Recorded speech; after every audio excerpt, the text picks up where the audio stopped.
All right, my people, gather close because what we are about to expose tonight is not just another headline. This is a terrifying reminder that Nigeria is sitting on a ticking time bomb. What happened this evening in Kwara State is not normal, it is not random, and it is not something we can sweep under the carpet. And if you stay with me till the end, I'm going to show you exactly why this attack is more dangerous than what many people think.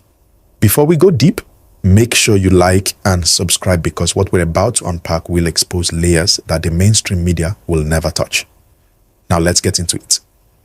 This evening, Eruku town in the Ekiti local government area of Kwara State went through hell. A group of heavily armed terrorists stormed a branch of the Christ Apostolic Church during a meeting. They didn't negotiate.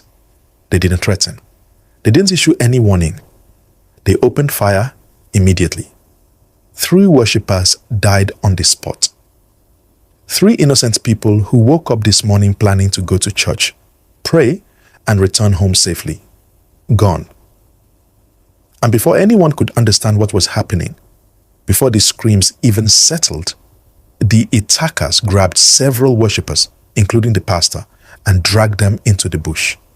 Nobody knows how many. Nobody knows where they were taken. Nobody knows if they are alive. Eyewitnesses said the whole thing happened in seconds. Like these people came with a clear mission and a clear escape plan. They moved through bush paths that connect Eruku to neighboring communities, completely undetected, with zero resistance. Let that sink in. Zero resistance. Earlier in the day, Sahara reporters had already issued a warning. Terrorists were moving through Kwara communities with guns, firing sporadically, and residents were running into bushes to save their lives. Vehicles abandoned, roads emptied, people shouting for help. We even saw a video from a terrified traveler hiding in the bush, shaking, whispering for help, with gunshots echoing behind him. You could hear the fear in his voice. He kept saying, "Please come to our rescue. We are in trouble." My people, do you know how bad the situation must be for a grown adult to hide in the bush while whispering for help, knowing any noise could give him away? That is not insecurity. That is terror. That is a failed security response. That is a state under siege. And as I'm speaking to you now, there is still no official reaction from the Kwara State Police Command. No statement from the state government, no reassurance, no address, nothing. Nigerians are left to piece this story together from scattered videos, eyewitness reports, and social media panic. This is where things get serious. Let's talk about the pattern, because what is happening in Kwara is part of a much bigger issue that the government has been trying to downplay for years. These terrorists are no longer operating only in the northeast or the deep bush areas. They are expanding into new territories, broad daylight attacks in communities that used to be peaceful, coordinated assaults with escape routes planned, bold enough to raid churches, kidnap pastors, and walk away untouched. And when incidents like this happen, the question on everyone's mind is always the same. Where are the security agencies? Why is no one responding? How can gunmen enter a town, shoot for minutes, kidnaps people, move from community to community and not meet a single roadblock, a single patrol team, a single counterforce? Nigeria is becoming a country where people are crying for help, but help is no longer coming. But let me show you something even deeper. These terrorists are no longer attacking only farms and highways. They are now attacking churches. Remember, this is coming at a time when Nigeria is already under global scrutiny over claims of attacks against Christians. This is coming when international journalists, human rights groups, and even foreign governments are already watching Nigeria closely. And then this happens. A coordinated attack on a Christian church in a state that was not even previously considered a hotbed of terrorism. Do you understand the geopolitical implications of this? This is the exact kind of incident that foreign powers use as evidence. This is the kind of attack that feeds into global investigations. This is the kind of event that shapes international narratives. And now we have a whole church attacked, worshippers killed, pastor abducted, residents fleeing into bushes, communities silent and terrified, and the government quiet. Those dots are not hard for the world to connect. Now let's go deeper. Kwara State is not where you expect this level of attack. This means Nigeria's security breakdown is expanding like wildfire. And if these terrorists successfully establish corridors in Kwara, which is close to major roads leading to Abuja, Kogi, Niger, Oyo, and the southwest, the entire region becomes vulnerable. This is how insurgencies spread. This is how countries collapse from within. This is how terrorists carve out territories when no one stops them early. And as usual, it is the poor, innocent citizens who pay with their lives. My people, stay with me because there is still a lot to unpack about this attack, the motive, the timing, the implications, and what this could trigger in the coming days if the government fails to act. Let's settle down and finish this breakdown properly, because what happened in Kwara State is not an isolated attack. It is a signal A warning, a blueprint of what may come if Nigerians continue to live under a government that reacts after the damage has been done instead of preventing it. When terrorists enter a church, open fire, kill people instantly, and walk away without meeting resistance, that is not just an attack. That is a message. A message to the community, a message to the state, a message to the whole country. They are saying, we can come anytime, anywhere, and nobody will stop us. And the silence from the authorities tells its own story.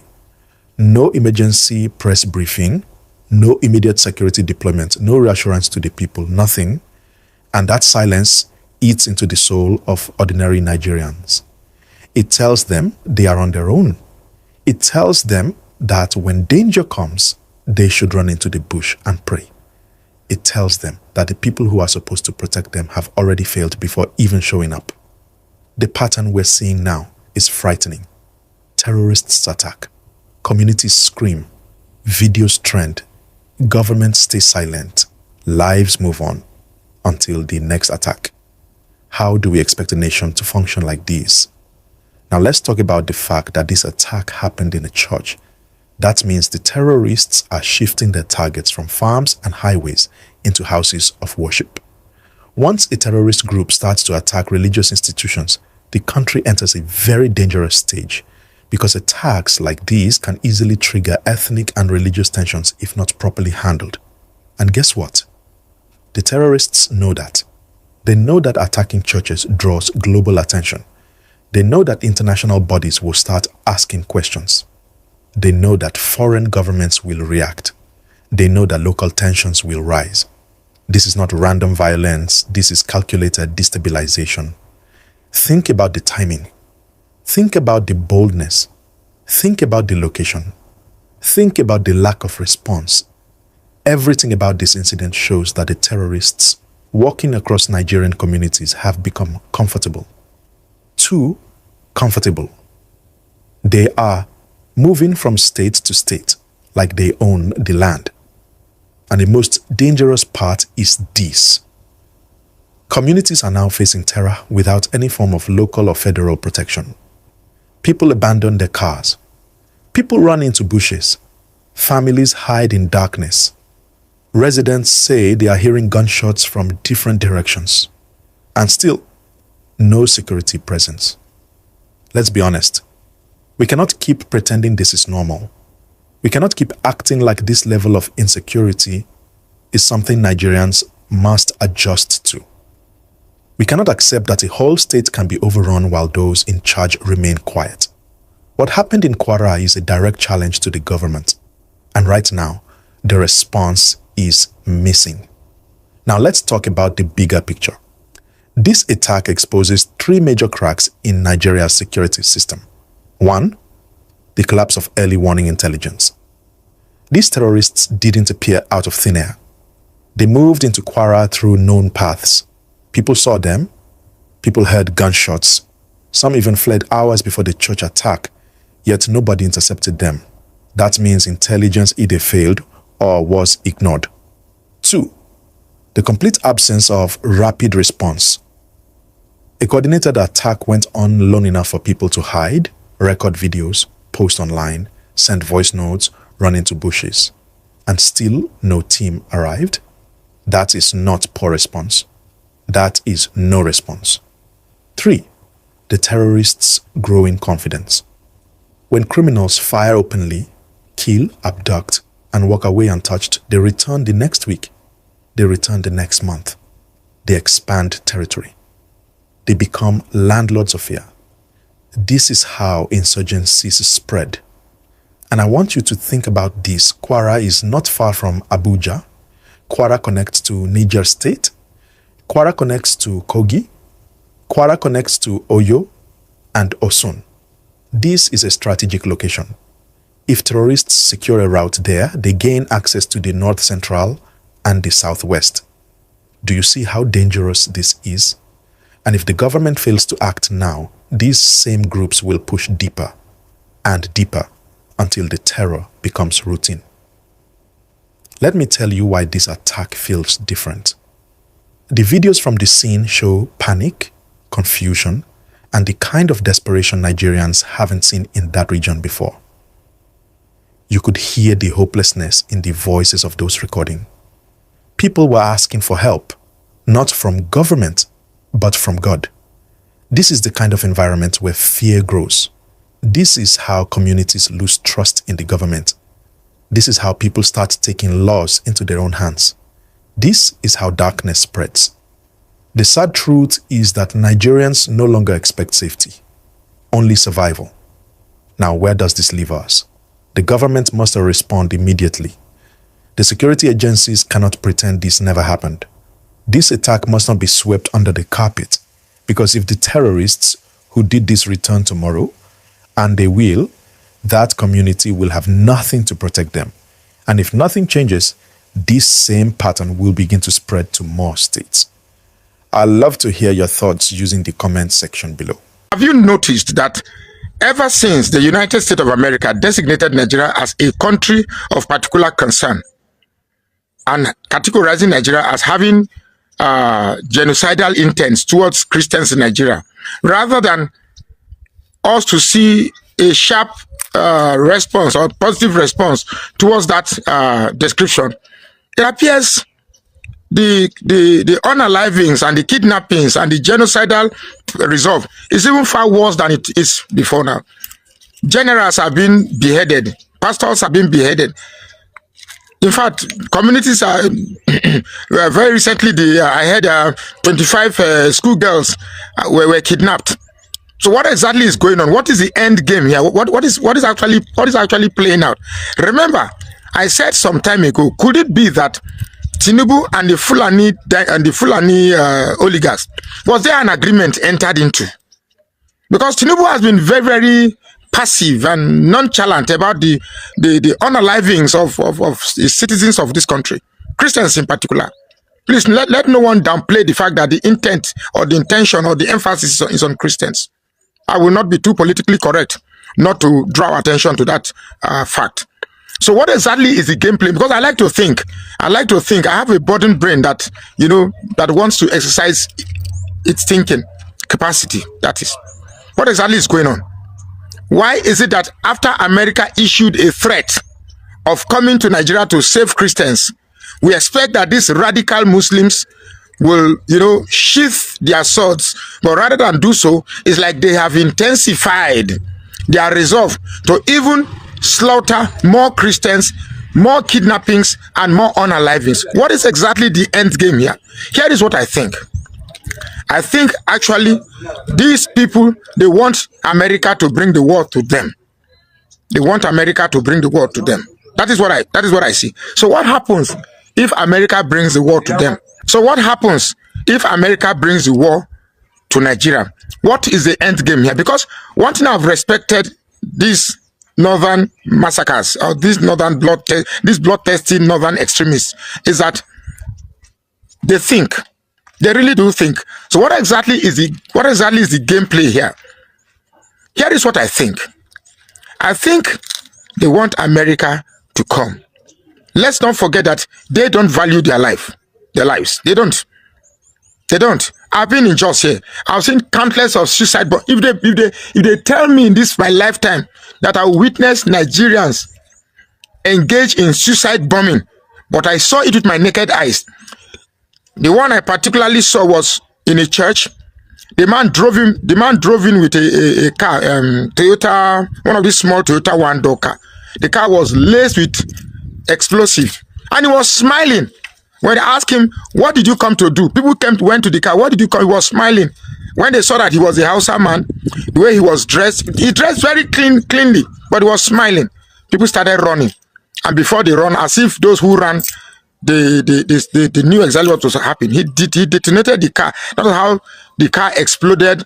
The church collapsed. The church collapsed on everybody in the church. Luckily, by the grace of God, nobody got injured. It was only one elderly man who was very elderly, about 70-something-year-old man. He didn't even pass on on the spot. It was later in the hospital. After 3 days, he passed on out of injuries the body could not sustain. So these are people that are willing to die. So if they're asking America to bring the war to them, they have declared a jihad. And anybody who dies in a jihad is going to visit 72 virgins. I mean, imagine a world of 1 million people. If 1 million men dies and go to heaven, their heaven, 72 virgins, that means 72 million virgins. In fact, I don't want to go there. But I think these people are not ready. They've never loved this country. They've never want this country to grow. Suppose everybody is a Muslim in this country. What does it bring? What does it benefit? What does it bring? What does it bring? Everybody hits their head on the ground and leave black patches on their forehead. What does it bring? I thought religion is supposed to mold human being into perfection. But this type of religion being practiced in Nigeria is molding people into murderous animals. Depraved people that has brains that are not developed yet. Well, I want to tell you from the south, you from the southeast, you from the middle belt, you that's a Christian. If you think you are going to be crying and complaining and shouting and praying and believing that God is going to help you, you are going to die. Your life will just be short-lived. You have to be prepared to defend yourself. This is a country whereby we are told that even if you defend yourself and you succeeded in unaliving those that have come to unalive you, you will still be unalived. Can you beat that? Can you beat that? A general was unalived. A pastor was unalive, and Khan is doing nothing. No protest. The big men of God who have chopped too much tithe are not talking. So if you think that this government has your interest at heart, you are going to die at the age of 40. You are going to be short-lived very soon. So you better prepared. You better prepared for the worst and be ready to defend yourself. Be ready to defend yourself.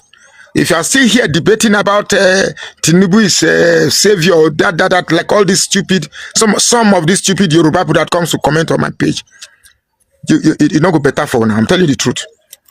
Tinubu has failed woefully. Tinubu is not in control. Tinubu is not in charge. Tinubu is not in charge of this country at all. He has failed. This is the worst. This is the worst president I've ever seen since Nigeria has come into being. Well, we shall wait and see. But I believe that these people are spoiled, are ready for war. Are you? You see, Ba, if we must tell ourselves the truth, the fact is, you see, these radical elements are actually trying to replicate the Afghanistan model. That is for sure. But you see, funny enough, a lot of people don't actually see the game at play here. And because people don't take their time, don't take things because I said it. Just take your time, go and make your research. How was Afghanistan conquered? Take a good look at the elements, the modus operandi that was required to conquer it, and you will get to see that almost everything is in place as far as Nigeria is concerned at the moment. But you see, funny enough, the people I pity most, in short, I pity all of us. I pity people that think it doesn't concern them. I pity the innocent and the good-hearted Muslims. And I pity people that thinks that this is all about politics. And that is why they are downplaying the fact that there is no genocide in Nigeria. If you take your time, go to Wiki, read the Afghanistan model, how it was conquered, everything, and you will get to see these things I'm saying. You see, one of the major attributes you should know with people, these radical, fanatic individuals, is the fact that they are very patient. Just like you know, conquering Afghanistan took centuries. They are very patient. And let's talk about what is happening in Nigeria now. Did it just start happening today? It didn't happen. It didn't just start happening today. If we were to start counting, we'll even go back to the possibly 80s, 60s, 70s, and the rest of it. And that is how it all goes. And that is why you have a cleric scholar now running around trying to buy them time, trying to tell them to lower their arms because the team be like say it won't cast. And that is why he's trying to say, okay, let's dialogue with these people, let's negotiate with them. The fact is, it's not going to change anything. It's just going to buy time. When the tension is down, then they continue. And don't think that it's just even all about the unaliving, that the whole thing is all about. When you look at the Afghan model, you will get to see that a lot of administrative works, a lot of things were put in place on the administrative part and on the political part, that at the end of the day, there will be a general point of convergence in regards the violence and the administrative work that has been put in place. And that is why you see the worst you can ever talk in regards to this situation is when you talk about Sharia and why are they trying to enforce Sharia in Nigeria. And they tell you that no, it doesn't concern Christians, it's not Christians, it's just for Muslims or whatever. The good Muslims actually don't see sense in that. But the fact is, just like Afghanistan now, it didn't happen all of a sudden. It happens just the way it's starting now. It starts small. But all of a sudden, when you finally get to that general point of convergence, the administrative aspect of it has been done, and the radical, the unaliving aspect of it now finally meets. Now is now fully blown, and there's nothing anybody can do about it. So I pity people when they come out and try to downplay the existence of genocide in Nigeria. It's very funny. Some actually feel it's political, and that is why they have to take a political stand. But some actually see it as an attack out of ignorance on religion, to be more specific, Islamic religion. But the fact is, I will still refer you back to the Afghan model. The Afghan model now haven't been accepted or considered at a point in time that this is a general reflection of what Islam want or what most Islams want. But when the whole thing was achieved, sects now begin fighting each other. So it now became a situation where there is a particular sect. If you read the Afghan story, you see that there's a major sect that dominates the whole thing now. You have them at 90%, that sect. You have another sect at 10%. And let's look at what is happening in Nigeria today. It's just unfortunate that the sect fight is already happening when it's not supposed to be happening. That is why you see a lot of people like fighting despite the fact that they are of the same religion. A lot are already in prison, like them Abdul Jabal, because his stand is against a particular sect or whatever, and in regards the fact that the government doesn't. So generally, at the end of the day, if you think what you are doing is you are fighting for your religion, at the end of the day, you must belong to the right sect at the end of the day that will take over power. Because by the time you oppose the sect that will come to take over power, you will now become a victim. You will have to run just like any other army or any other pagan worshipper that you think. So, but the fact is, at this point in time, seriously, I doubt if there's anything reasonable the government can do. Because despite the fact that these situations are obvious, government is still more interested in politics than reality. And the fact is, there's a systemic decay as well. Systemic decay has resulted into incapacitating the military in the sense that monies that were supposed to use to equip the military for decades has been embezzled. And as a result of that, the radicals have a comparative advantage in regards their fight. And that is why the fight is endless. And in regards somebody picking offense when they say there's Christian genocide and you say there's none or whatever, it will soon clear you. It will soon clear you. Of a truth, everybody is a target. But the fact is you can't rule out Christian genocide in all these things. And do you know why everybody is a target? Because the sects, I'm not the one saying this, check this. the sects that are the major proponents of this actually sees other sects as infidels. So it's not about that you're of the same religion. You need to be of the same sect with them. But the fact is, I just feel there's no gain in denying the fact that we need help. We need help in all aspects. Because the fact is, nothing, absolutely nothing. I don't see the government overcoming this at any point in time. And the fact is, when you marry all these things to the high level of ignorance and the likes of the Malam Yachi, you will now know that we're in soup. But at the end of the day, if you like, keep countering. Let them sponsor you. Think that you are doing the work of God or you're trying to protect your religion. But when you sub finally, when it has fully blown, you will now know. And at that point in time, it will be very late for you to cry.